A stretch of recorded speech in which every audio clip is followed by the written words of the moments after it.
Colega, ahora sí volvemos a retomar. ¿Pueden ver mi pantalla? ¿Se puede? Sí, eso es Ya, normal. perdón. Les decía justamente de que por la pregunta era porque no todos tienen pues un buen equipo de computación y si hay la deficiencia y tal vez tu equipo no es tan moderno, hay alternativas. Como decía su compañero, de RAM Elements, por ejemplo, hay una versión un poquito más antigua que es la versión 10. ¿Ya? En cuanto a análisis estructural, para esta materia y para trabajar es suficiente, no requieres más.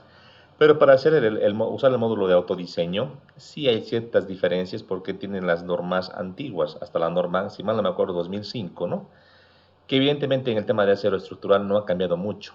Hay mucha similitud. Hay cositas que sí han modificado, pero no es tan significativo, por lo menos en los miembros más convencionales, que serían tensores, elementos de compresión en vigas, ¿no? Y podría ser una base para que ustedes puedan utilizar, ¿no?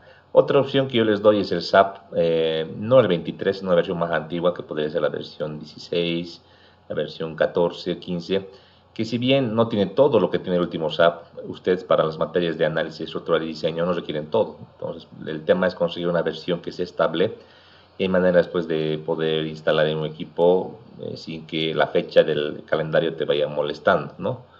Eso también es otra opción.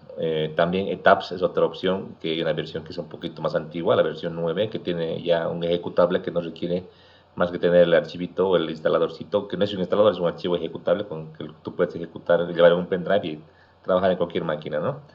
Y también el otro programa que les decía, el robot, una versión antigüita, ¿no? Una versión tal vez del año 2014, 15, que también es muy estable, ¿no? Son opciones que yo les doy. Si hay alguna duda que tengan, tal vez ahora no me están diciendo, inbox me pueden hablar para que yo les pueda recomendar, ¿no? En realidad, tener una buena maquinita es pues prioritario para ustedes. Es importante y es una inversión que hay que hacer porque el ingeniero civil tiene que trabajar con una ayuda, en este caso con una computadora. Entonces yo les insto a que, si bien no tienen un equipito algunos, vayan tratando de recabar alguna ahorrito para que a futuro se puedan equipar bien. Eso como recomendación. ¿Ya?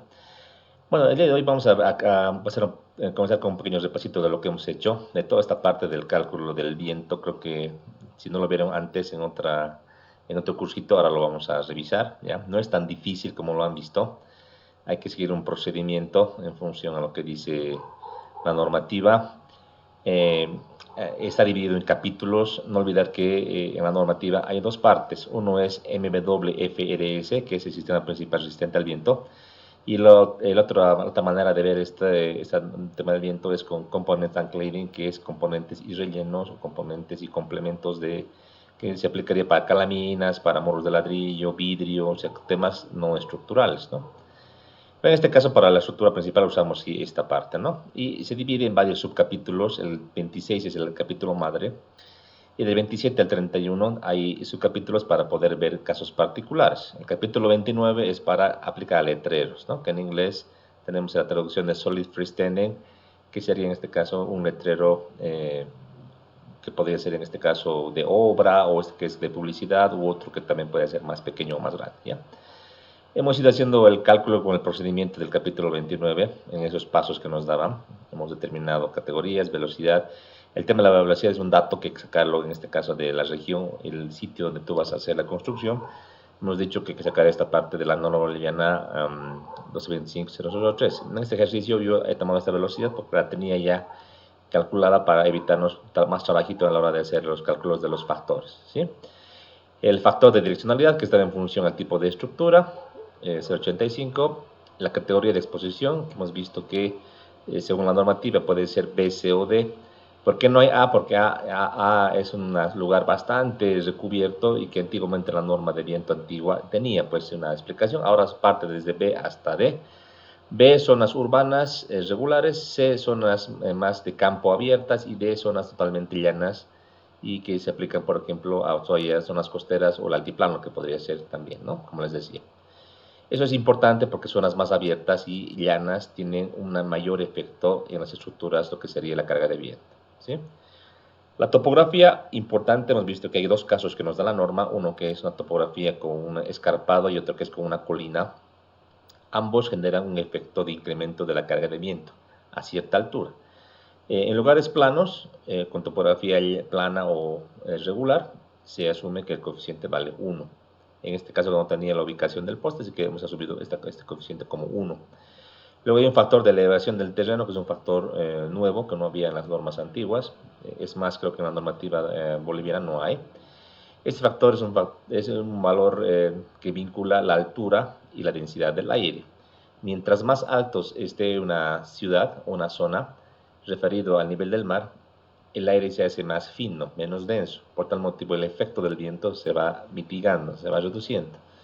Sin embargo, como les decía, ante las incertidumbres, en este caso del tipo de carga, la velocidad, la medición y otros, es que la norma también nos dice que podemos asumir un valor de 1, vale decir, no tomar en cuenta ese factor que más bien tiende a reducir la carga de viento para zonas con altura, como es el caso de Cochabamba, Santa Cruz, o bueno, Santa Cruz no mucho, pero Cochabamba, La Paz sí reduce significativamente, ¿verdad? Luego el factor de ráfaga, factor de efecto de ráfaga, factor G, que es el factor que decimos que es el factor dinámico de ese cálculo de la carga de viento. Es el que hace que esta fórmula que les mostraba aquí abajo, que es la presión básica y posteriormente ya la presión o la fuerza de diseño, se convierte en una ecuación que toma en cuenta el factor dinámico de la estructura. En este caso hay dos parámetros a tomar en cuenta. Uno es el efecto de las ráfagas, que no es constante en una edificación, es variable, y su interacción con el tipo de estructura, que puede ser una estructura bastante flexible o muy rígida. En base de estas condiciones, que están ligadas a la masa y a la rigidez de la estructura, es que uno debe primeramente calcular el periodo o la frecuencia natural de vibración. Si la frecuencia natural de vibración es mayor a 1 Hz o el periodo es menor a 1 segundo, perdón, se considera que la estructura es rígida, y para eso la norma nos da una ecuación de cálculo para hallar el factor G. Sin embargo, también nos dice, también se puede asumir un valor de 0.85 para no hacer más cálculos. Eso quiere decir que para estructuras rígidas este factor es conservador. Seguramente aplicando la metodología de la norma encontraremos un factor G más pequeño, ¿ya? Ahora, en este caso del letrero, ¿cómo saber si el letrero que tenemos, que es bastante grande, es rígido o es flexible? Pues en este caso no tenemos cómo hacer. No tenemos todavía los perfiles de la columna, como también de los elementos de los bastidores. Por ese motivo, como no sabemos, un punto de partida es asumir que sea una estructura rígida, y posteriormente, una vez hagamos el diseño completo, calcular lo que sería la frecuencia o el periodo y verificar si la edificación es rígida. Si no es rígida, estamos obligados a calcular el factor G para condiciones flexibles, que es para un cálculo un poquito complicado, pero que de seguro, aplicando las condiciones de la estructura, nos va a dar un factor G mucho más grande. Inclusive nos puede dar mayor que 1, si es que la estructura es bastante flexible, ¿sí? Y con esto, obviamente, magnificar la ecuación de la carga de viento que vemos en esta parte, ¿verdad? El valor de G está vinculado a la fuerza. Mientras más grande sea G, más grande también es la fuerza de la carga de viento, ¿verdad? Eso es. Entonces, en este caso, como no tenemos el diseño, vamos a asumir y quedamos aquí para poder iniciar este análisis, ¿no? Posteriormente, decíamos en el paso siguiente, hallamos el factor de presión de velocidad del viento, que está vinculado con el tipo de exposición, decíamos, ¿no? En este caso, tenemos una relación de alturas, y mientras más alto esté una edificación, el viento incrementa, y también depende del tipo de exposición, si es B, C o D. Para el ejemplo, exposición B, y teníamos en este caso dos valorcitos, era justamente la altura de nuestro poste, 10 metros, entonces del centroide, perdón, de nuestro letrero, y en el tabla no hay para 10 metros, hay para 9.1 y para 12.20, por tal motivo se hace una interpolación lineal y encontramos un valor interpolado. También se puede encontrar este valor con una fórmula que nos da la misma norma en ese acápite, ¿ya? Posteriormente, ya a este cálculo, vamos a definir el cálculo de la presión de velocidad. Siempre hay la duda, ¿no? Desde el factor K sub Z o K sub H, también aquí en la presión de velocidad del viento tenemos Q sub Z o Q sub H. ¿Qué valor utilizar? La respuesta es la siguiente. Para un letrero, como está acá, calculamos la carga de viento solamente a una altura, vale decir, justo en el centroide del techo, del letrero, perdón. Entonces, como no hay más alturas donde cálculo, directamente el parámetro se va a llamar Q sub H, a una sola altura, en este caso de 10 metros. Para esto aplicamos la fórmula que unidades SI tiene este coeficiente que es 0.613, que es el coeficiente de la ecuación de Bernoulli que toma en cuenta la densidad del aire. Este coeficiente está calculado para unidades SI, es decir, para que nos dé la fórmula en unidades de Newton sobre metro cuadrado, siempre y cuando que metamos la velocidad básica en metros por segundo. Aplicando con todos los datos calculados, hemos encontrado que este valor de Q llega a un valor de 677.98 newton sobre metro cuadrado, que aproximadamente lo podemos también entender como un valor de 68 kilogramos fuerza por metro cuadrado, un valor razonable para este tipo de estructura. Posteriormente calculamos el coeficiente de fuerza, que para este tipo de edificación, que es un letrero, C sub F se llama, se debe calcular con tres casos, el caso A, el caso B, el caso C. En el caso A considera que el viento viene justamente en una vista en planta al eje de nuestro letrero y esta fuerza debe calcularse en este caso considerando una relación que hay del ancho del letrero y el alto del letrero. A un principio hemos nombrado de manera literal a este ancho como B y el largo del letrero como L, pero para la nomenclatura de la norma, llama a largo con la letra B y al ancho con la letra S. Haciendo ese cambio de variable, en unas tablas de la norma nos pide exactamente una relación B entre S, en este caso 2 entre 4 sería 3, y una relación ancho-altura de cálculo, en este caso S entre H, 4 entre 12, un tercio, 0,33. Con esos parámetros se entra pues a una tablita para encontrar el parámetro C sub F. En este caso teníamos un problema porque la relación B entre S como es 3 no queda en la tabla, lo que nos manda a hacer una doble interpolación. Entre 2 y 4 tenemos 3. Sin embargo, felizmente, el valor de 2 y el valor de 4 es el mismo, 1,7, 1,7, como también el valor de 1,8 y 1,8. O sea que ahí se reduce el tema de la doble interpolación a una simple interpolación. La variación de ese entre H que tenemos 0,33, la teníamos ahí para poder interpolar y hemos encontrado un valor de CF de 1,785. Este coeficiente toma en cuenta la presión externa en el letrero, ¿no? Tanto por el caso A y para el B es el mismo coeficiente. La única diferencia es el punto de ubicación de la carga. En el caso A va en el centroide, en el caso B va desplazado a una distancia de 0,20 veces el largo del letrero, ya sea a la izquierda o a la derecha, tomando en cuenta una posible carga de viento inclinada, como yo les decía a un principio, ¿sí? Que se modela de esta manera.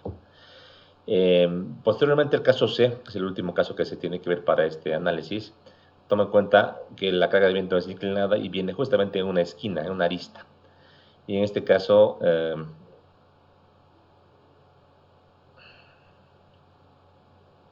pasa con la grabación? Se ha cortado.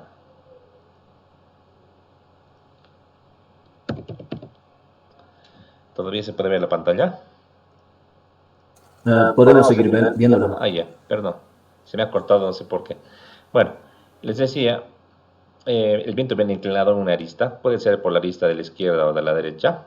En este caso de la izquierda. Y este efecto del viento se tiene que modelar según la norma con tres fuerzas.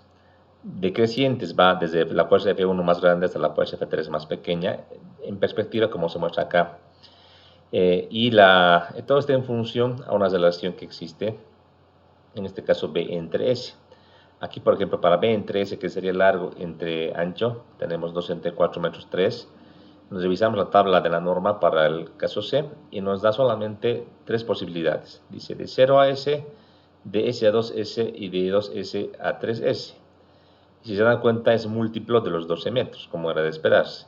Para las relaciones que sean mayores, desde 4 en adelante, tenemos también de 3S a 10S, y para valores más grandes, que aquí no lo he recortado, para mejor visibilidad, tenemos de 3S a 4S, ¿no? Entonces, para este caso, solo aplicaría hasta 3 espacios, o sea, tenemos 3 fuerzas, F1, F2 y F3, simplemente.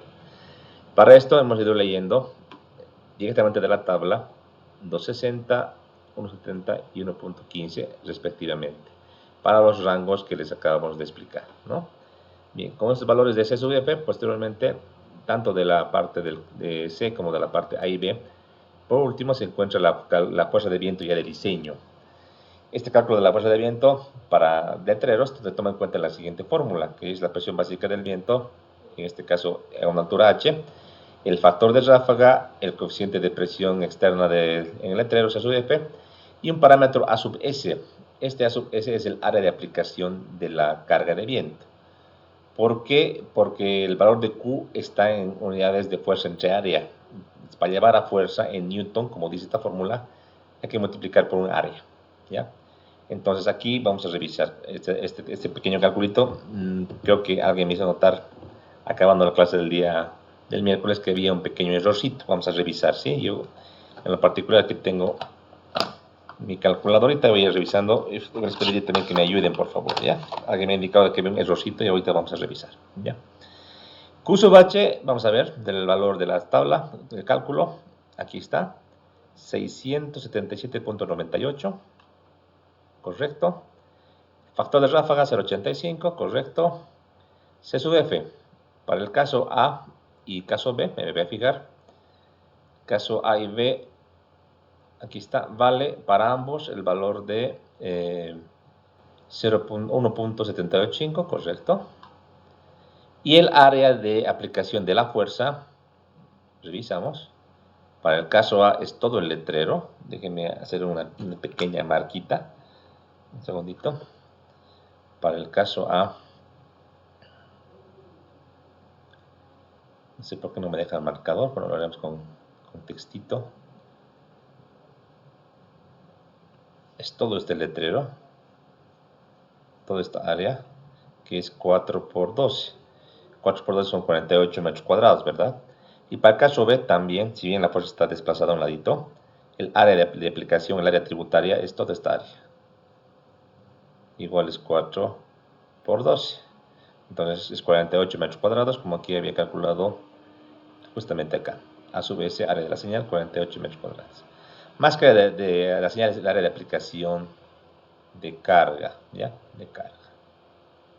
Bien, entonces tenemos 48, está correcto, y es solamente multiplicar, ¿ya? Entonces me van a colaborar con este calculito.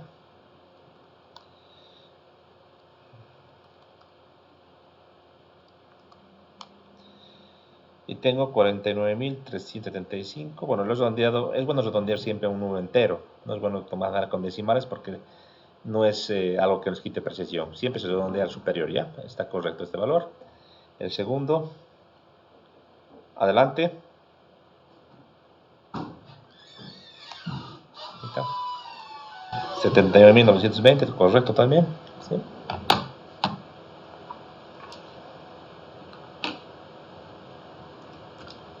¿Puede hablar eso con el decano? Claro. O que pongan este tema y el lunes lo bajo y voy a poner este tema. Dame un segundito, se va a apagar el audio. He hablado con el decano. Había esta mañana con no sé quién más.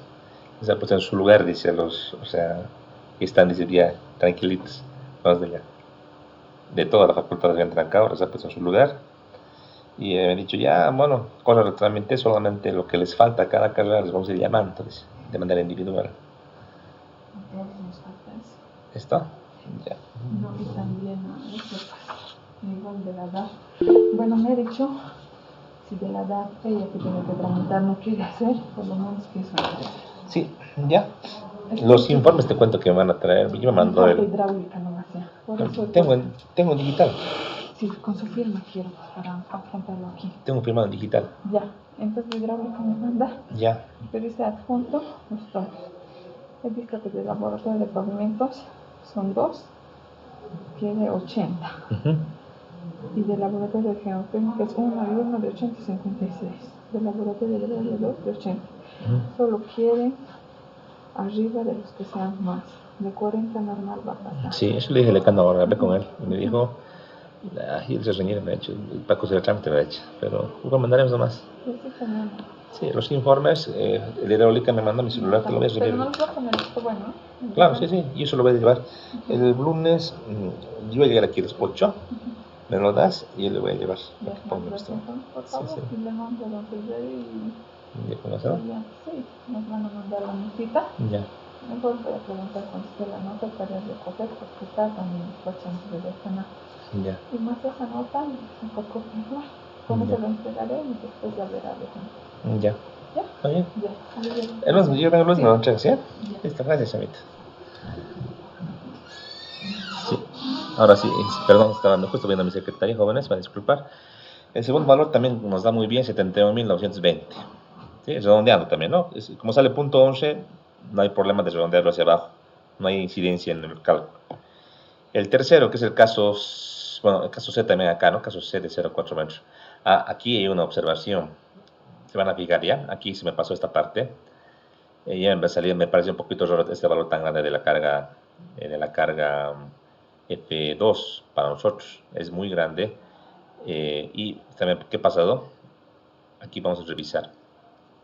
Si se fijan, las fuerzas que están actuando, que tal vez para que se entienda mejor, yo aquí le he puesto con F2, 3 y 4.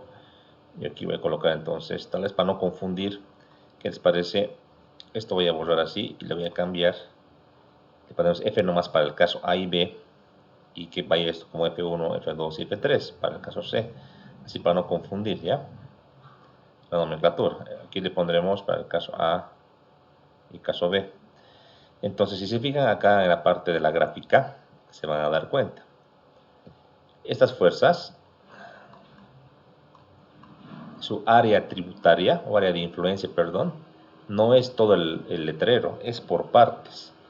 Está en sectores, o sea que aquí tenemos el sector equivale a esta fuerza F1, el sector equivale a la fuerza F2 y este sector equivale a la fuerza F3. Entonces no es lo mismo, si se dan cuenta. O sea, hay que dividir en tres partes. Tenemos 4, 4 y 4, ¿verdad? Entonces el área de influencia de esas fuerzas, déjenme, voy a mejorar este grafiquito. Esta parte vamos a mejorar. Ahí tal vez. Vamos a dividir por áreas de influencia. Para un color celestito acá.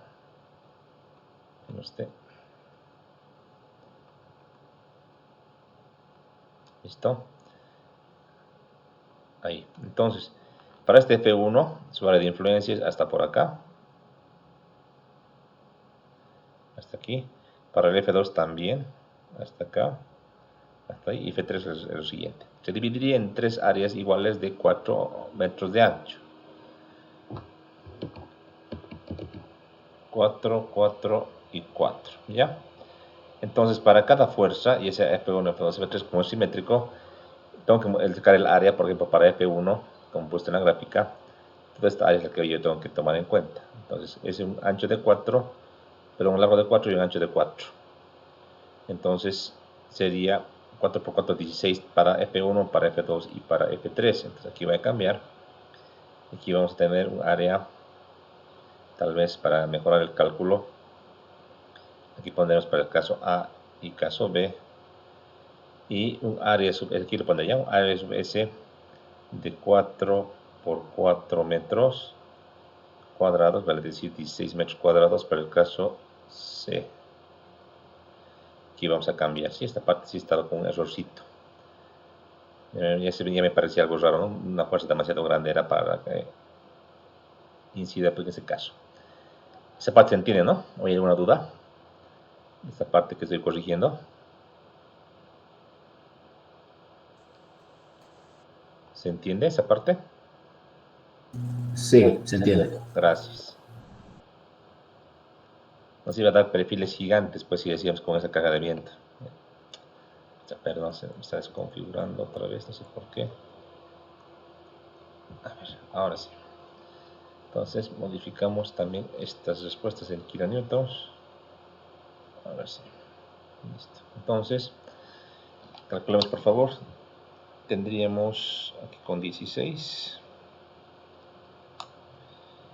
23.973.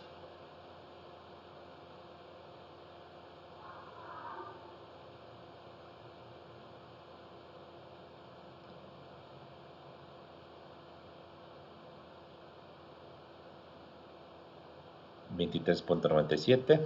Para el segundo valor tendríamos 1.7 que cambiaría la fórmula y tendríamos 15.675 o 15.67. Y por último, para el último caso, tendríamos 10.604. 10.604, que es 10.60. ¿Ya? Con estas fuerzas tenemos que cargar en nuestra estructura. ¿Ya? Sería esa, entonces, el procedimiento. Hasta aquí, ¿no? ¿Tiene alguna pregunta de esto? ¿Sí?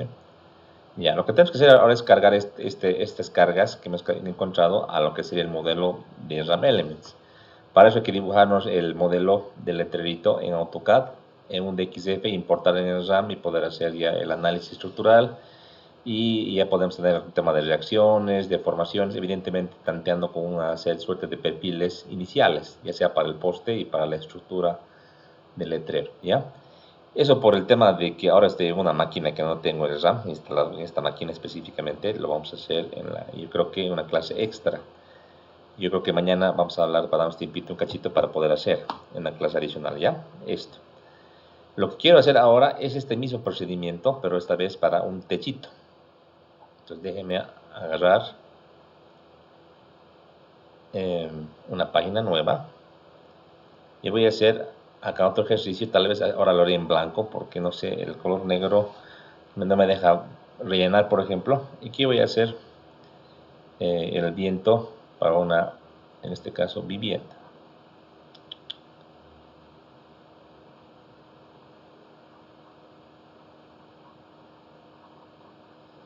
Que puede ser de madera, no importa, puede ser de acero, no importa.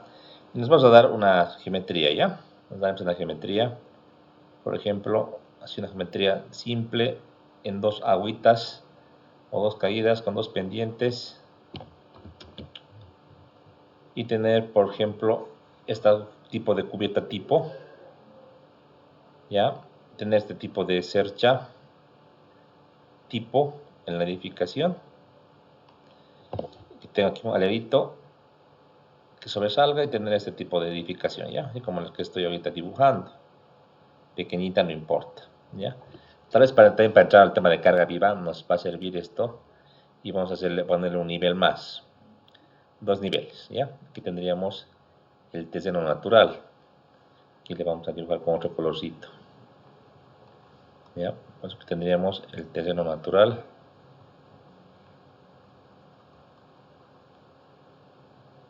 Tal vez para hacerlo mejor. Bueno, así lo dejaremos. Luego les voy a explicar, ¿ya? Así hagámoslo.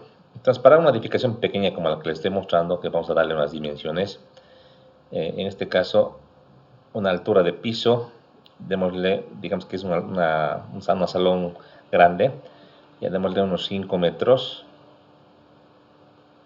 y al segundo nivel démosle unos 3 metros, aunque es algo típico. Por último, nuestro techito, vamos a indicar que tiene aquí en este desnivel, que les parece que tiene unos 1.5 metros, así le daremos, ¿ya? Y ahora en coordenadas horizontales, veamos que nuestro ambiente, aquí vamos también a darle otra división, aquí digamos también que coincida con esto, tengamos a ese nivel una separación aquí también de 5 metros y aquí de 5 metros, total 10 metros, ¿ya?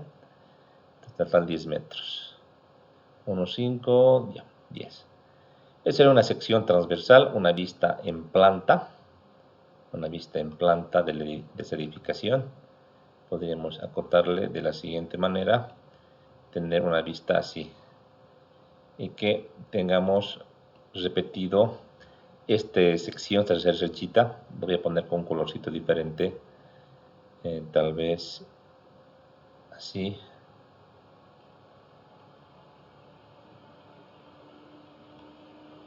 Aquí en el inicio, sido más gruesito, ahí ponemos. Ya. Ahí. Que sea, cada cuánto le pondremos. Ahí. Ahí. Y ahí. Un poquito, entonces está en escala esto. Trataremos un poquito de modificar. Ahí. Ya. Tal vez también esto. Ya. Entonces, así vista en planta, tengamos una separación entre cada uno de estos, digamos, como portiquitos que vamos a materializar, igual que sea de 5 metritos, 5 metros, 5 metros, 5 metros y 5 metros. Total tendríamos 20 metros. 20 metros en total. Y tendríamos los 10 metros que habíamos dicho. Este sería un alzado. Que tendríamos una planta. Obviamente por la esquemita, ¿cuánto sería esto? Sería obviamente los 10 metros, ¿no? Visto en planta. 10 metros, ¿no? Sería así.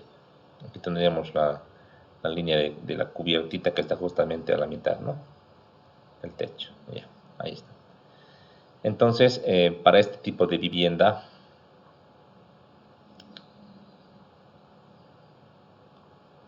pequeña, lo que se nos pide es encontrar las solicitaciones, ¿ya?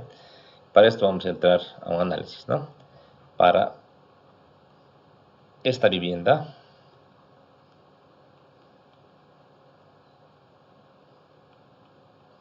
se tiene.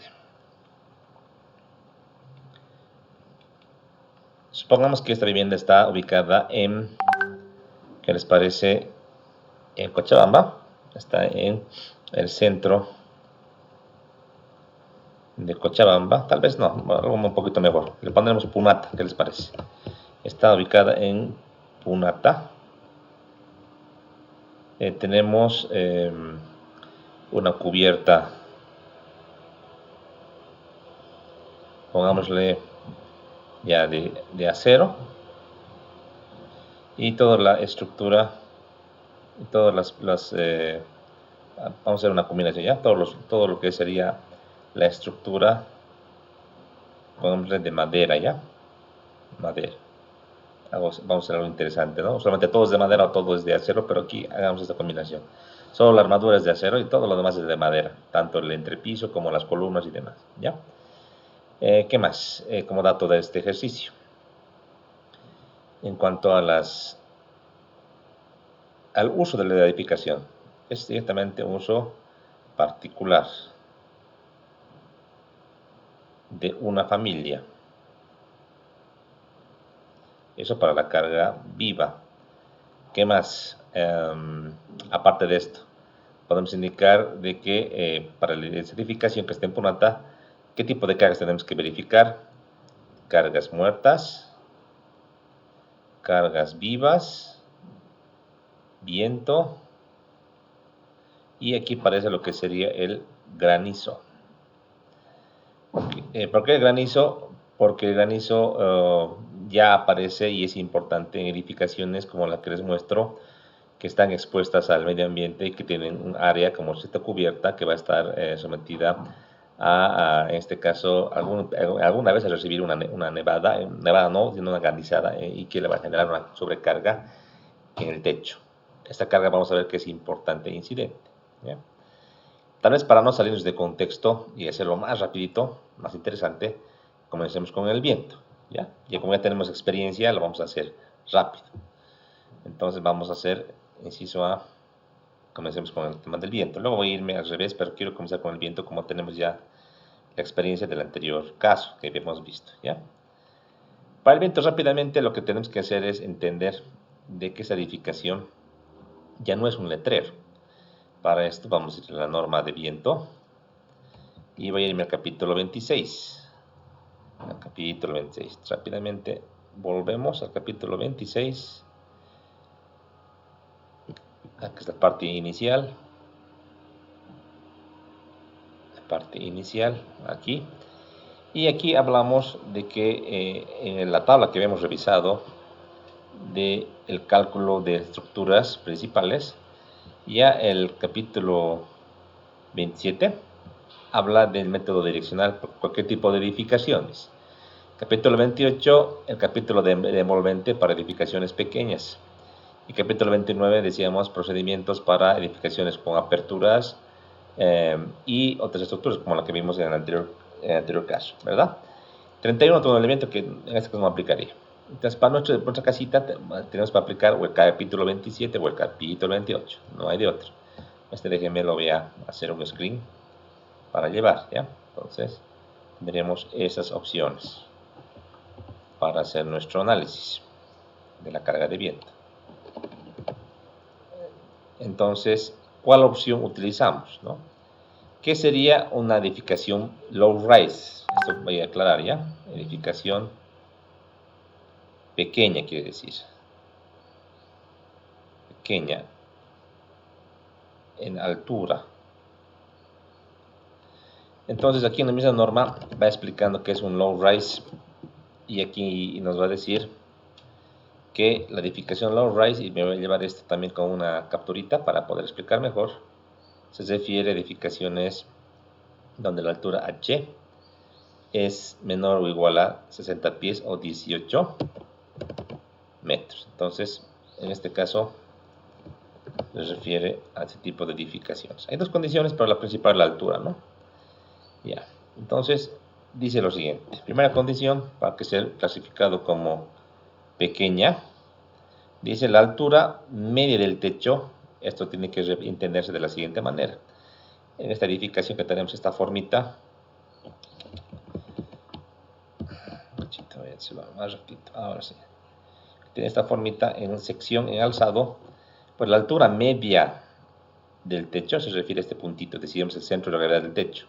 Este puntito, medido desde el terreno, dice, este H, debe ser menor o igual a 18 metros, o 60 pies, como aquí indica, ¿ya? Y como una segunda condición, nos dice que este valor de H también no debe exceder, dice, la menor dimensión horizontal. Entonces, esta altura, si revisamos en la geometría, tenemos 10 metros en un lado, tenemos acá 20 metros. 10 y 20 metros, ¿no? Ya, entonces, tal vez así en vista en planta también para poner esto como que en perspectiva, no sé si lo podemos dibujar.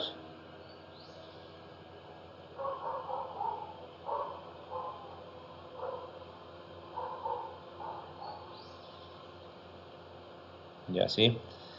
Y ponemos las dimensiones, y ahora voy a poner así, ya. La dimensión B, la dimensión L,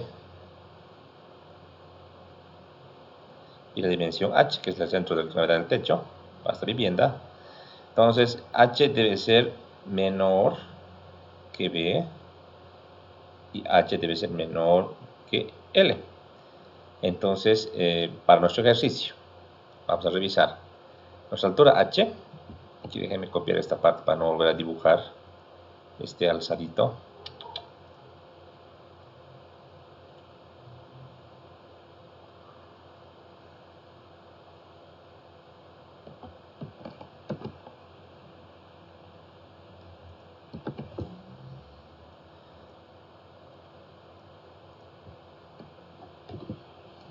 La dimensión H, ¿cuánto es? Entonces vamos a calcular y decimos, aquí tenemos el puntito del centroide, estaría justamente de arriba y abajo a 0.75 metros. Aquí tenemos la altura de 8 metros. Entonces de aquí H a este nivel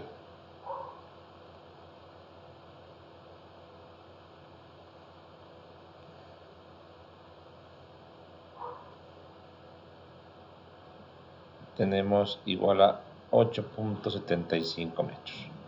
Para este caso, H igual a 8.75 es menor a B, que es 10 metros para nuestro caso, y también H es menor a L, que es 20 metros. Entonces, cumple con el requisito de decir es un edificio low-rise, ¿no? Cumple. Entonces, podríamos usar el capítulo 28, el método de la envolvente, ¿ya? En lo particular les voy a dar un antecedente. Este método no es tan práctico de utilizarlo. Solo cumple para cosas pequeñitas, pero de calcular se calcula, pero a la hora de aplicar esas cargas en un modelo matemático de un software, un poquito se complica. No es tan práctico como un método direccional. Este vale para cualquier altura, dice. Este vale para cualquier tipo de edificio. Cualquier altura. Es el que yo recomiendo a la hora de hacer cálculos. Este es el que recomiendo. Este de acá no tanto. Se puede hacer, pero no tanto. Entonces, dicho esto, yo tomo la decisión. ¿Cuál usamos? Vamos a usar el capítulo 27. Entonces, aquí pondremos, si bien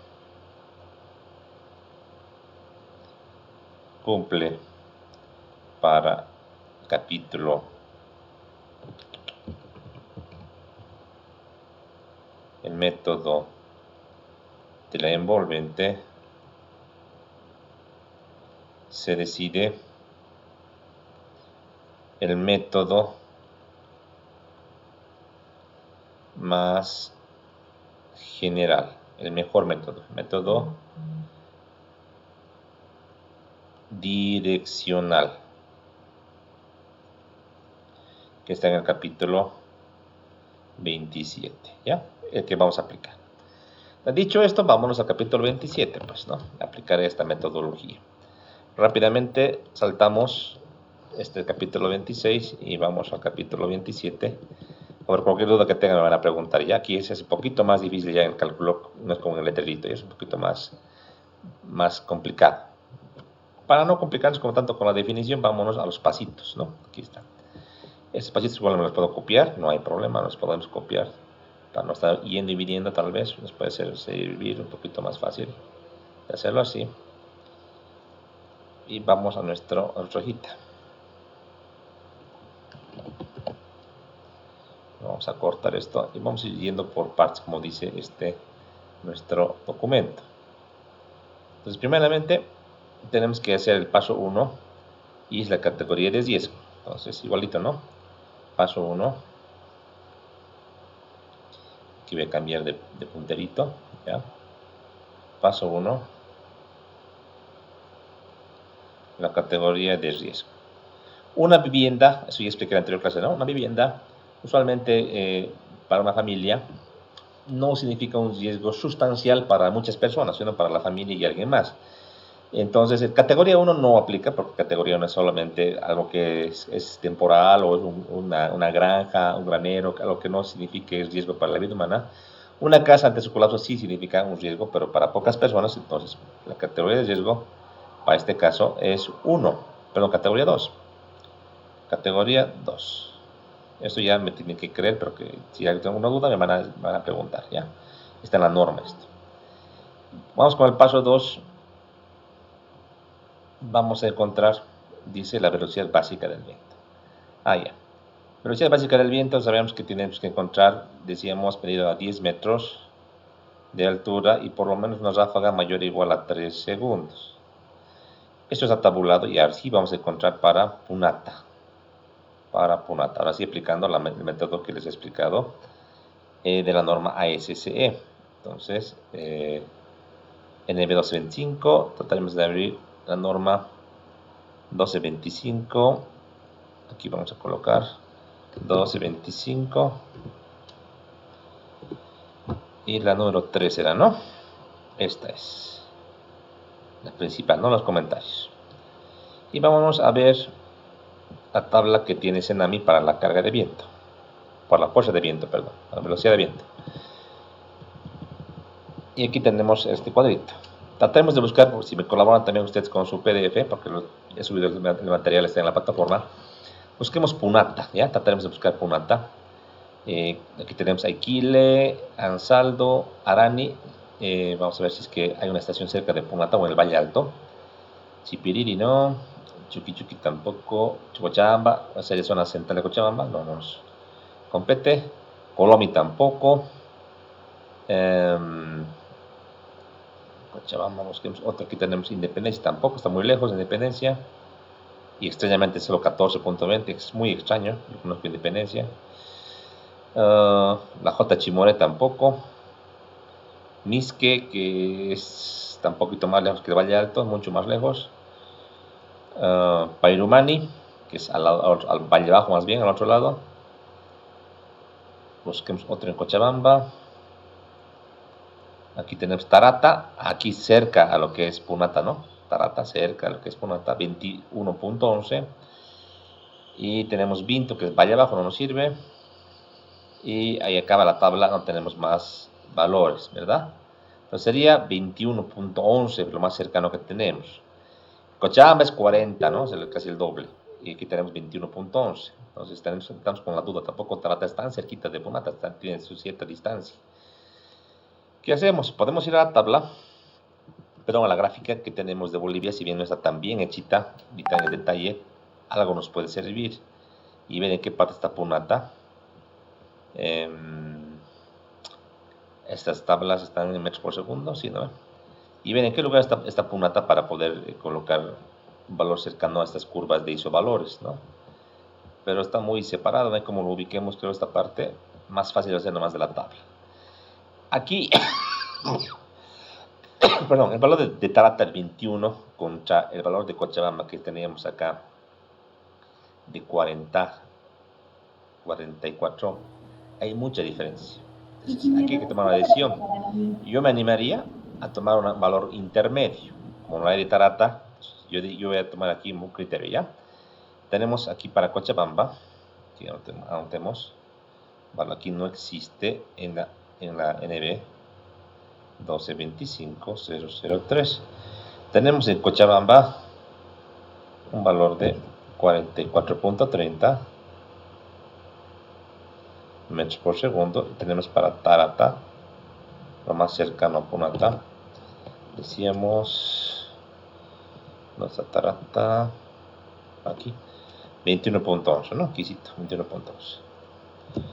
21.11. No hay Punata por lo que he podido revisar. Otra vez por si acaso, no hay, ¿no? No hay Punata. Hay Puna nomás. ¿Listo? Entonces, un criterio. ¿Qué podemos sacar acá? Como ingenieros hay que ser conservadores, ¿no? Entonces yo voy a sacar un criterio y voy a decir que la velocidad para Punata, para este calculito, lo voy a tomar como 25 metros por segundo. Por lo menos 25. Voy a tomar en cuenta. Es más que el de Tarata y mucho menos que el de Cochabamba, pero a un valor intermedio nos puede servir por lo menos para poder estimar. Usualmente metros por segundo es un valor numérico que no nos llama la atención, o sea, no lo tenemos tan en la cabeza. Mejor es verlo en kilómetros por hora. Entonces, quiero saber esto cuánto vale en kilómetros por hora. Para esto voy a usar una pandillita MATCAD, que entonces ya la conocemos más o menos. Y aquí voy a colocar ya la velocidad. Primeramente cambiaremos el idioma sí, para tener todo en inglés. Ahora sí. Y esta velocidad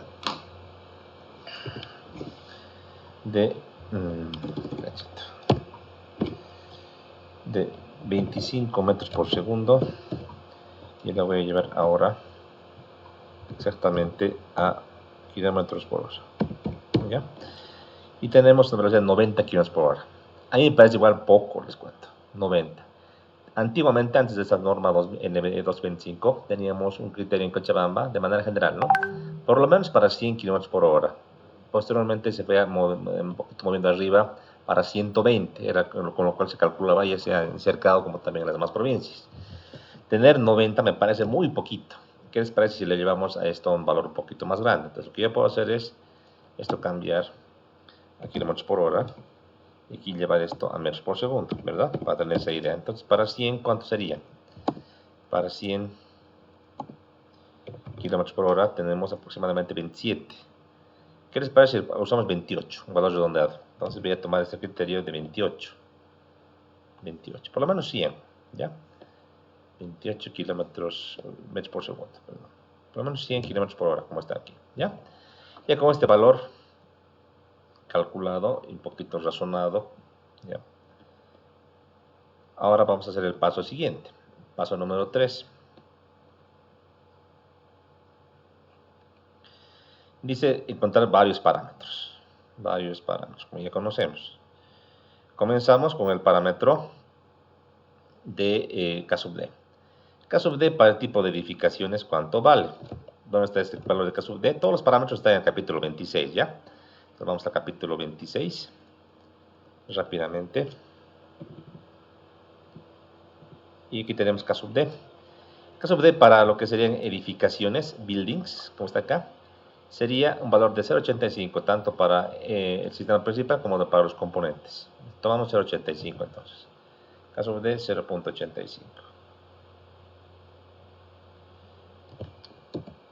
0.85, esto de la tabla 26.6-1. 26.6-1.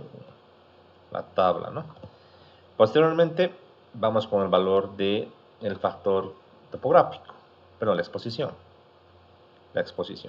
Estamos en Punata, entonces, si yo no sé específicamente qué lugar de Punata está, o puede estar en sus campos, o puede estar en el centro de Punata, entonces como no sé, yo voy a asumir para este caso exposición C, ¿ya? Que es un lugar no urbano, sino semiabierto. De aquí diremos, estamos en el campo. Ante la duda, si no conoce el sitio, vea lo más conservador. Si supiésemos que está cerca, en el centro de Punata, podemos tomarle exposición B. Caso contrario, les recomiendo exposición C. Posteriormente tenemos el factor topográfico. En este caso, como no tengo datos de la topografía del terreno donde se va a edificar nuestra casita, voy a considerar 1 como sería un terreno plano, ¿ya? Terreno plano. Luego tenemos el factor K sub E, que si bien lo puedo calcular ahorita, cuánto es, ¿ya? Yo preferentemente, como les digo, para los cálculos yo no lo tomo en cuenta, lo tomo como 1, porque la norma me dice justamente eso. Entonces voy a tomar acá, asumir conservadoramente, pondremos este parámetro para no tomar en cuenta la altura de Pechanga. El que quiere tomar en cuenta lo puede hacer y hay que hacer un calculito nomás de la altura de Punata para poder saber, ¿ya? Yo lo voy a tomar en cuenta así siendo conservador. Luego tenemos el factor de ráfaga. Tenemos factor de ráfaga. Si para un letrero hemos considerado que es rígido, para una casita también voy a considerar que es rígido, a no ser que después haga un calculito para saber su frecuencia, ¿ya? Ponemos se asume para la primera iteración, si le pones. Una vez haga un diseño, posteriormente voy a verificar. Después tenemos el factor, en este caso, la clasificación, eso es nuevo ya, la clasificación de cerramiento. Aquí lo haremos con otro colorcito para destacar que es nuevo, tal vez con un colorcito verde ya. La clasificación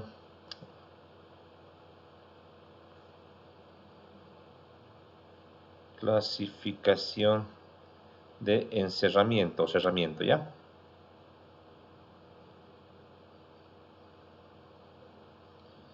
Para explicarles esta parte de la clasificación de encerramiento, tengo una diapositiva, ya es importante que ustedes entiendan a qué me estoy refiriendo. ¿Dónde lo tengo esta diapositiva? Deme un segundito. A ver. Aquí creo que tengo.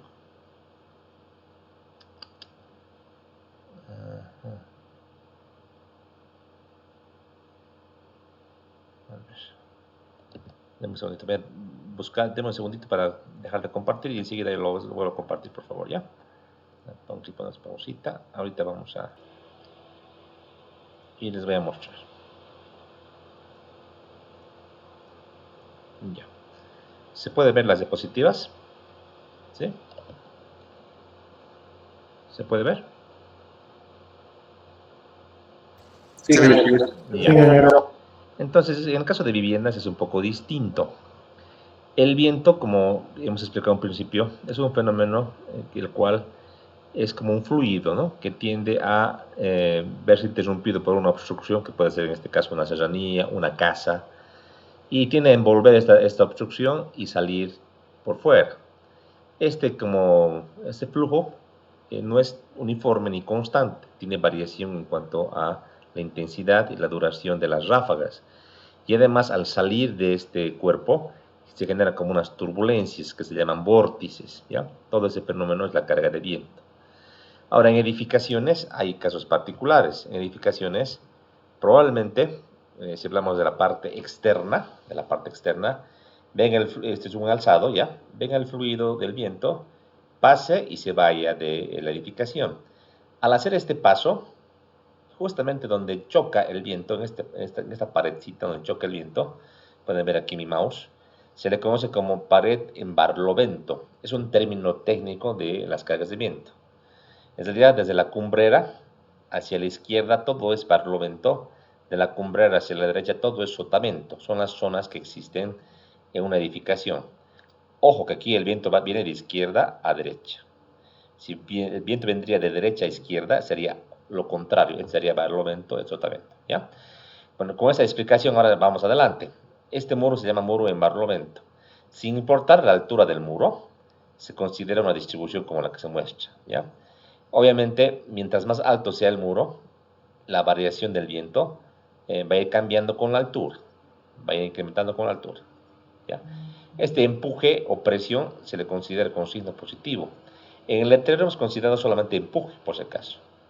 Pero ya en estructuras como estas, hay también lo que se denomina succión. Vale decir, el viento pasa y en el muro azotamiento, está acá, el viento tiende a jalar hacia afuera y tiende a tener un signo de presión negativa llamada succión. Vale decir que el viento quiere jalar hacia afuera a este murito.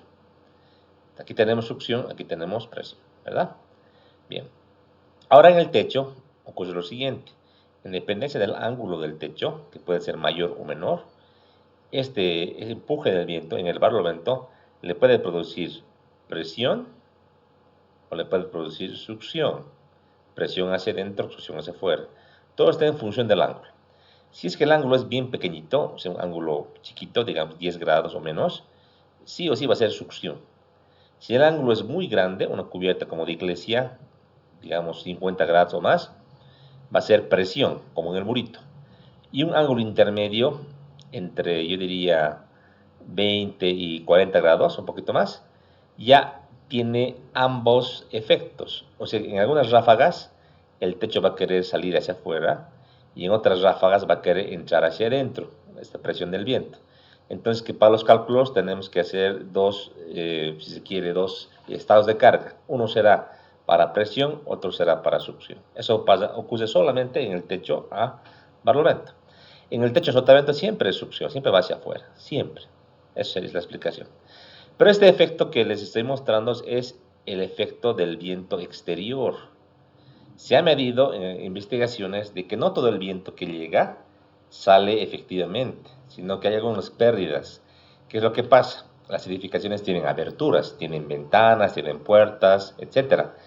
Parte del viento va a ingresar dentro de la edificación. Se llama viento interno, al que les muestro ahorita en la gráfica, viento externo, ¿ya? Presión externa.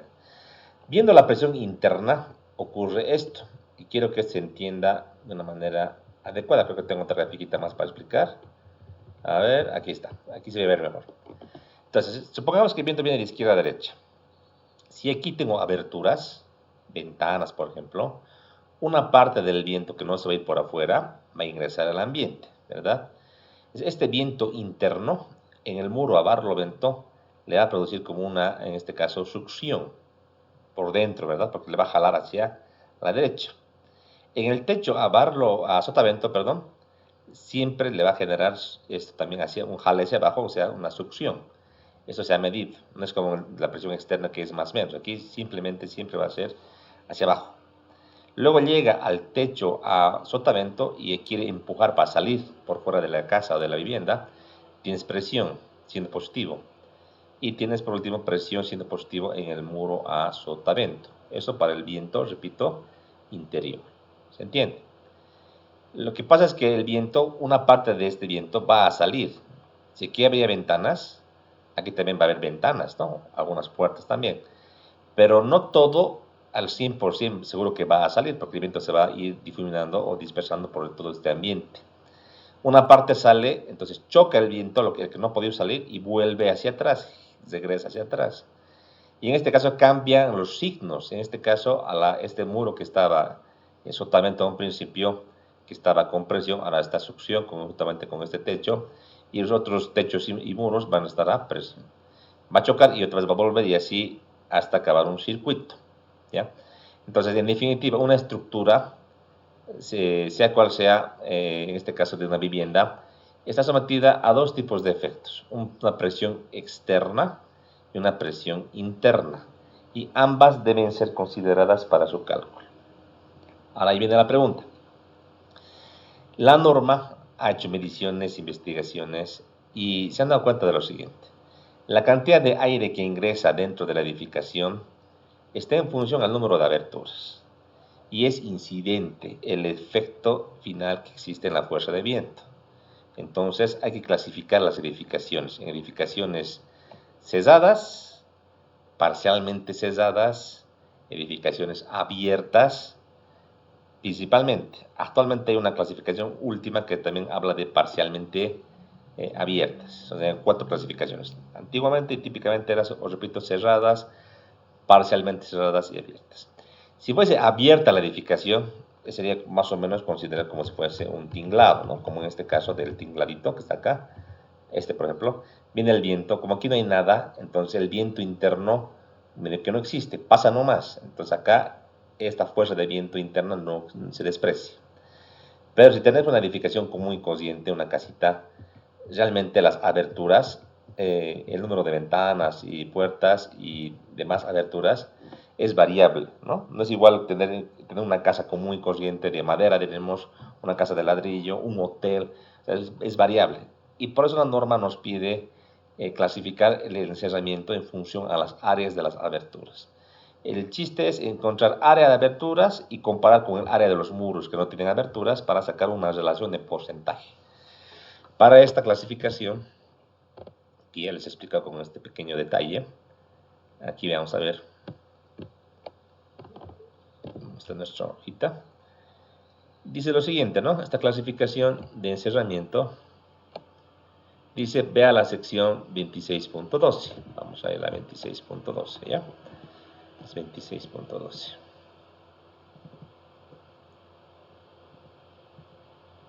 Aquí. Ya, aquí habla en la teoría de que pueden haber las siguientes edificaciones. Dice cerrada, parcialmente abierta y abierta. Como les he dicho antes, solamente había cerrado, parcialmente cerrado y abierto. Ahora también aparece el parcialmente abierto, ¿ya? Entonces aquí habla una definición de lo que es una abertura. Habla después, nos da alguna definición de algún detalle acerca de zonas sujetas a que tienen protección debido a categorías de riesgo y también aquí a regiones. Este debris se refiere a zonas que tienen viento y, si mal no me acuerdo, zonas de congelamiento. Es una situación importante. Y nos da una tablita como la que aquí les quiero mostrar, que es donde vamos a trabajar, ¿ya? Aquí tenemos la siguiente tabla. Esto, por favor, para prestar atención, porque esto tienen que usar ustedes posteriormente para sus trabajos, que les voy a facilitar en un proyecto seguramente. En la tabla esta, 26.13-1, tienes que hacer una clasificación, ¿ya? Está en función de A sub 0 y A sub G, ¿ya? Ahora, ¿qué es A sub G? Es un criterio. Dice, edificaciones cerradas. A sub 0 dice que es un área, el área de cada, el área de las aberturas o aperturas. Por ejemplo, un edificio, el área de todas las ventanas, ¿ya? Sea menor o igual que el 1% del área total de los muros. Si esto sucede, y es una edificación cerrada. O, dice, es otra manera de clasificar, que estas áreas de las aberturas, dice, individuales, perdón, que el total de las áreas sea menor que el 1% de la área total de los muros o menor o igual que 4 pies cuadrados, que sería 0.737 metros cuadrados, y eso es lo que dice. Y dice que el área de cada abertura individual entre el área de cada muro individual sea menor al 20%, menor que 0,20. ¿Ya? ¿Cómo tenemos que entender esto? Tal vez aquí para explicar. El primer criterio de área total tal vez aquí lo podemos dibujar un poquito, aquí. Del área total, ¿yo qué haría? Entonces tendría que agarrar, ponte aquí tengo una abertura, aquí tengo otra abertura, aquí tengo otra abertura, aquí otra abertura. Digamos que es esto, no hay más, supongamos, ¿ya? Entonces, yo voy a computar por muro. Este va a ser el muro 1, este va a ser el muro 2. Supongamos que no hay más aberturas, ¿ya? Así algo un poco raro, ahí no es. Entonces, el área total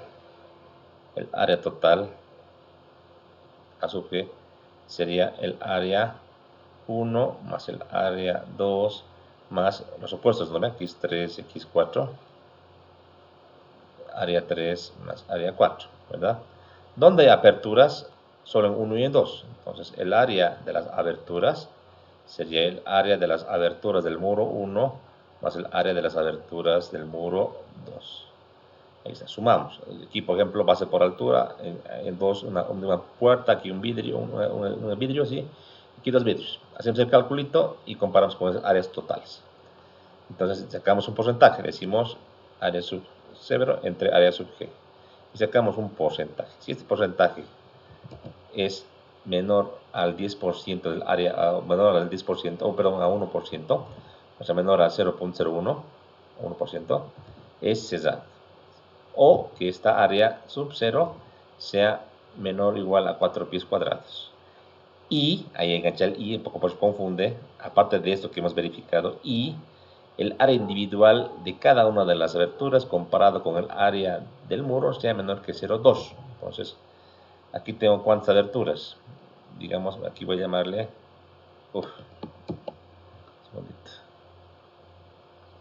ya. Entonces, esta abertura es la abertura del muro 1, 1. La abertura del muro 1, 2. ¿Ya? Entonces, comparamos. Y la abertura del muro 1, 1 entre el ancho del área gruesa del muro 1, que es solamente esta área que está aquí, la dividimos y nos tiene que quedar, como dice acá, menor que igual que 0,20. Esto era menor igual que 1%. Esto para ser cesado. ¿Ya? Eso sería. Y hay que hacer un trabajo con el plano de la edificación. Aquí, como no tenemos el plano, estamos un poquito asumiendo, ¿ya? Pero hay que hacer un trabajo con el plano arquitectónico. Si no se cumple una de las dos condiciones, ya sea esta de arriba o esta de abajo, entonces hay que ir a la siguiente clasificación, edificio parcialmente cerrado, donde el área, dice, total de las aberturas debe ser mayor o igual a 1.1 o un 110% del área individual de cada abertura. Y que el área total de las aberturas sea mayor del menor entre, dice, 1% del área bruta o 4 pies cuadrados. Y a su vez, un tercer criterio dice que el área individual de cada una de las aberturas sea menor que 0,20. Son 3 criterios. Si ninguno se cumple, ni el del edificio cerrado ni el abierto, saltamos al parcialmente abierto. ¿Ya? Y es un poco extraño. Aquí dice, todos los edificios que no sean ni cerrados, ni parcialmente cerrados, ni abiertos. Todo lo que no sea ni A, ni B, ni D, es esto. Bueno. Y por último, edificios abiertos. En este caso, donde dice, cada muro tiene por lo menos el 80% de aperturas en su área. Es como decir que cada muro tiene un 0,8 del área total, como decir esto, ¿no? Que sea que cada muro tiene un 80 por un 0,8 acá. Esto hay que hacerlo con el plano. Y si se dan cuenta, cuando ya veamos el cálculo de la presión del viento, aquí hay unos coeficientes de presión de viento, dice. Dice presión interna moderada, alta, moderada, despreciable. Claro, cuando es abierto, el viento no tiene influencia de manera interna. 0, pues, despreciable. Cuando es parcialmente abierto, dice que la influencia es moderada, más o menos 0,18. Cuando es cerrada, también dice que es moderada. Pero cuando es parcialmente cerrada, ahí ya la influencia es alta. Y ahí el coeficiente vale más o menos 0,55, ¿no? Qué interesante. O sea que el peor caso para el viento interno es cuando tenemos edificaciones parcialmente cerradas, ¿ya? Ahora, ¿qué hacemos acá? ante la falta del plano con las dimensiones de las aberturas que no tengo, ¿qué tenemos que hacer? Yo voy a tomar el criterio más crítico, que va a ser diviso parcialmente cerrado, ¿ya? Eso es. Entonces voy a tomar acá, voy a asumir, ¿no? Como tengo datos, entonces aquí pongámosle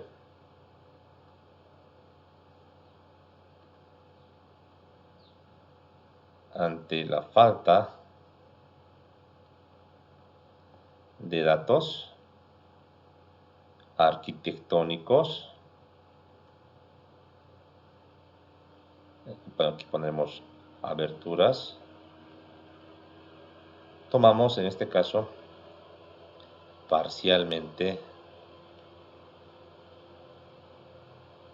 cerrado, que es el valor, el caso más crítico para el viento o la presión de viento interna, ¿ya? Voy a ir pintando ya para que no me pase con el tema de mis valores. Es un dato G, el factor K sub B, K sub ZT, K sub D exposición C. Es lo bueno de ser en fondo blanco, podemos marcar así directamente. La velocidad también 28 metros por segundo. Y la categoría de riesgo número 2, ¿no? Que hemos dicho anteriormente para una vivienda como esta, ¿sí? Ahí está. Los datos que les quería compartir. Listo. ¿Qué nos faltaría según el procedimiento? En el paso 3, dice, sí, copie, dice el valor de la presión interna GCPI, sí, es lo que dice. Hay que copiar nomás, entonces aquí, fruto de esta clasificación de encerramiento, viene el cálculo del factor de presión interna. Se conoce así ya como GCPI, factor de presión interna. ¿Cuánto vale este? De la tabla 26.13-1, de la tabla 26.13-1, en función del tipo de cerramiento.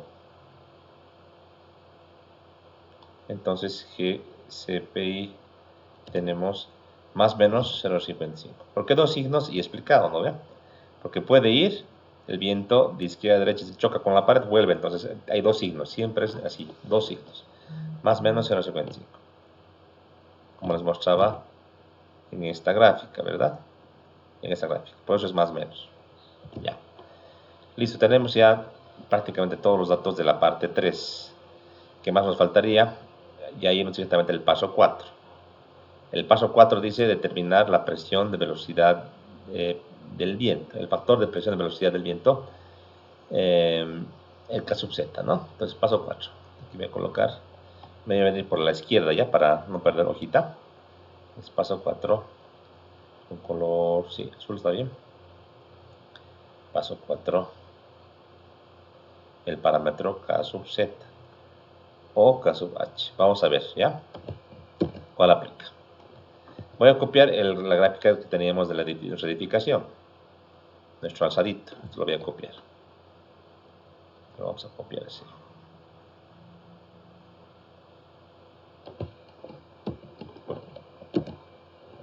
Ahí.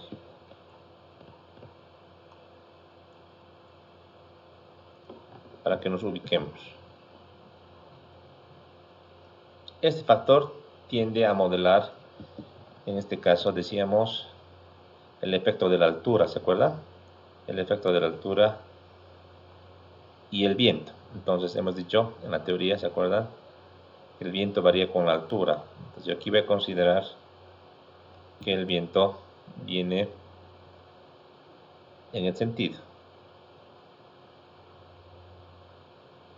Dividimos. Ahí tenemos aquí tenemos a la izquierda el barlovento. Ahí tenemos el sotavento. En inglés, por si acaso, barlovento es windward y el sotavento es el leeward, por si acaso. Ahorita vamos a ver las tablas, ¿ya?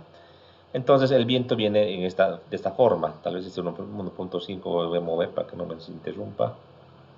Moveremos nomás hasta por éxito. Esto más moveremos, nos va a complicar si no. A ver.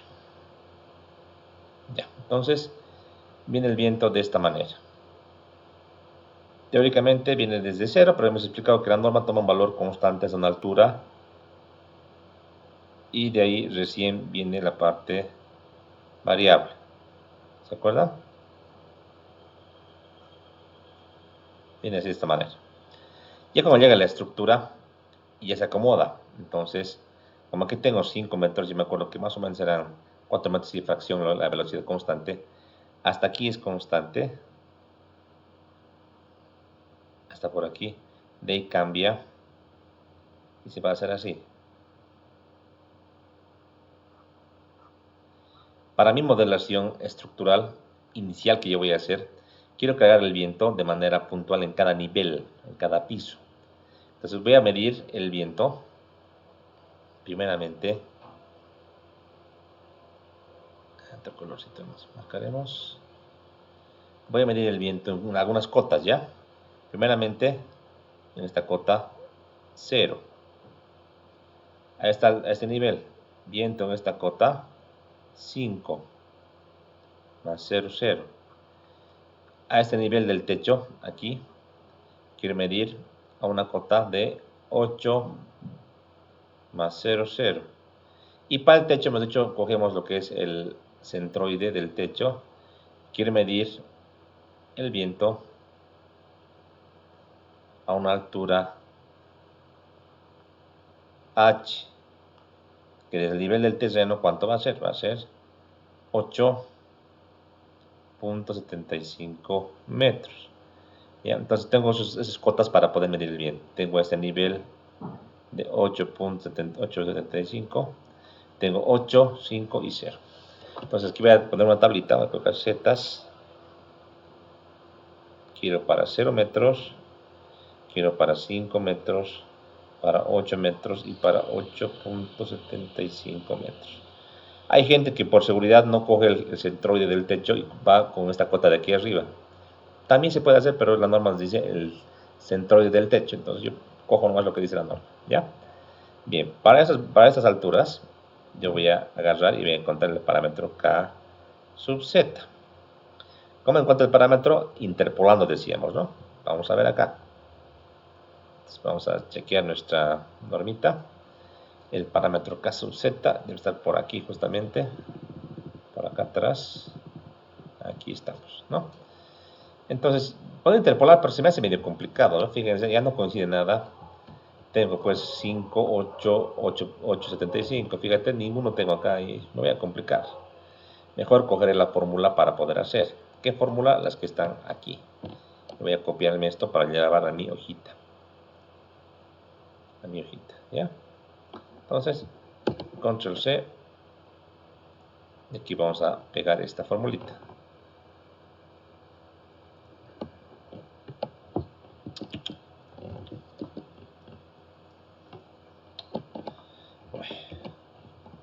Ahora sí. Esto lo voy a colocar tal vez arribita para que podamos verlo mejor. Esto lo vamos a bajar un poquito.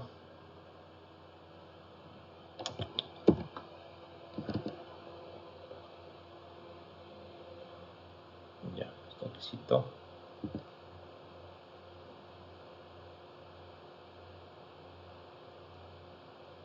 Por aquí, ¿ya? Entonces, esto lo podemos programar tranquilamente y calcular. ¿Qué parámetros requerimos para nuestro análisis de estas dos fórmulas? Requerimos z sub g y requerimos alfa. Entonces, para poder calcular, requerimos z sub g y alfa. Son constantes del terreno, dice, en función del tipo de exposición. ¿Dónde encuentro esto? En la misma normita, pero ya más adelante en la tabla 26.11-1. Y aquí está por el tipo de exposición. Si quiero unidades inglesas, si quiero unidades métricas. Yo me quiero ir a unidades métricas, entonces aquí voy a buscar unidades métricas. Y buscamos, ¿cuánto vale alfa? Exposición C 9.5. Directamente. Adimensional. C 9. Alfa 9.5. Entonces agarramos 9.5. Esto sería adimensional. Y valor de Z sub G, esta altura exactamente es 274.32.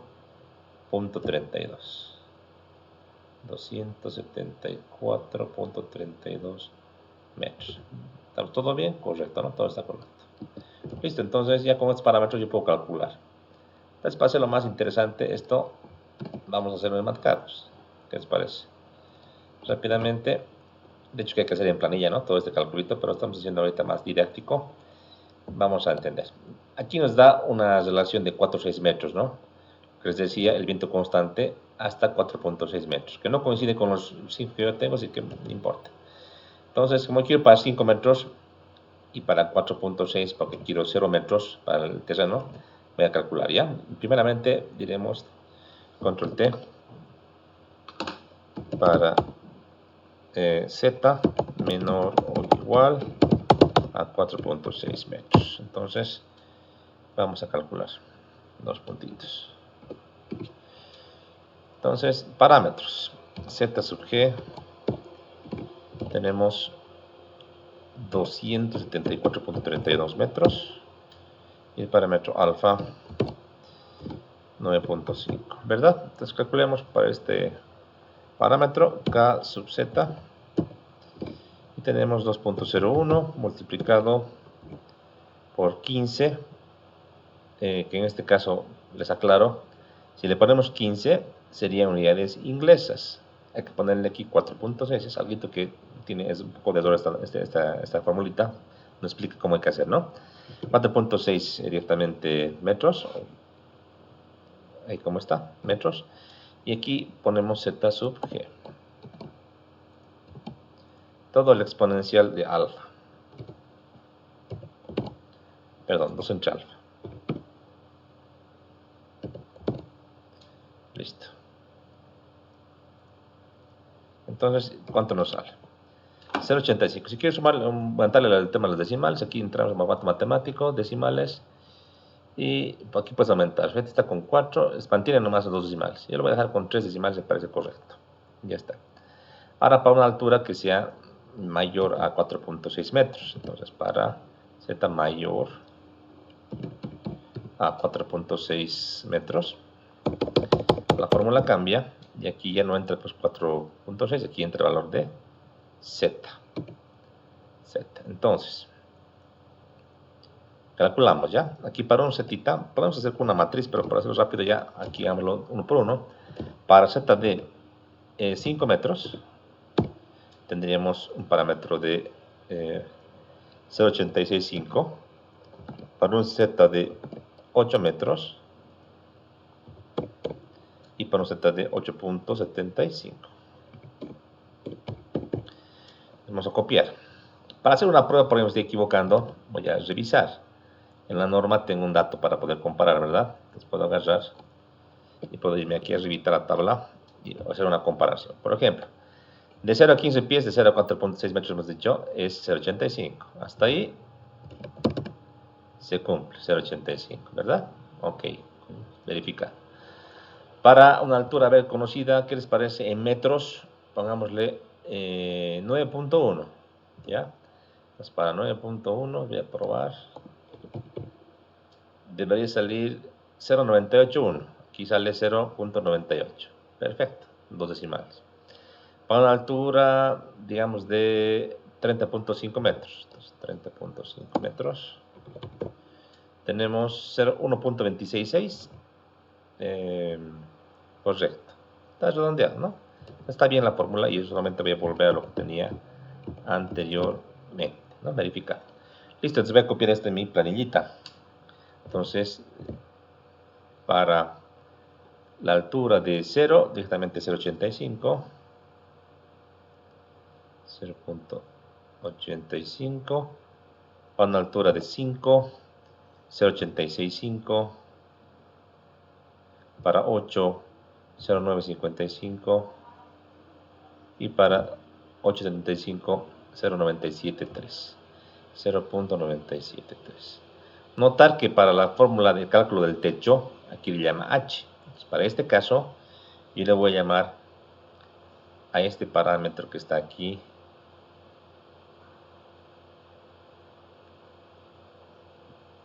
K sub H igual a un K sub Z para 8,75 metros igual a 0.973, ¿ya? Eso porque es para el techo una altura H. ¿Por qué tenemos que tomar en cuenta como altura H este valor para todo el techo? Para mejor explicación, vamos a la tabla de la norma. A la gráfica de la norma, perdón. Una grafiquita que explica muy bien esto, la gráfica de este capítulo, del capítulo en 7, ¿ya? Entonces aquí, fíjense, el caso en el que estamos es este.